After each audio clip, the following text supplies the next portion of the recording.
comment te défendre si quelqu'un est vraiment plus grand que toi? Tu vois, là, Bob, il est légèrement plus grand que moi, je fais un peu les genoux, il est plus grand que moi.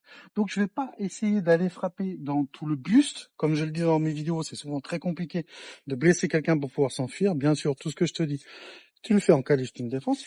Mais on va pouvoir travailler au niveau éventuellement des parties, d'accord? Et si la personne est plus grande, une technique qui est vraiment simple et efficace, ça va être la paume de main dans le visage, en remontant, d'accord? Tu vas venir te frapper, et dans la mesure du possible, tu vas venir protéger, c'est-à-dire je me protège, et en même temps que je me protège, boum, je viens frapper. Si j'avance, là, je peux pas faire trop fort parce qu'il est pas lesté, sinon il va tomber.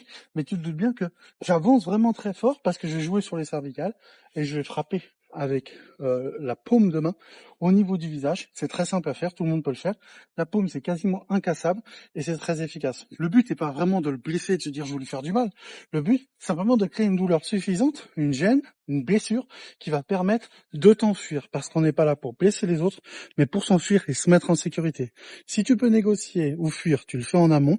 Si tu peux pas, tu te défends. Mais si tu te défends, boum, il faut y aller plein pot et être dans un cadre de légitime défense. Si tu aimes mon contenu, abonne-toi, like, on se retrouve très vite, toi, moi et mon copain Bob.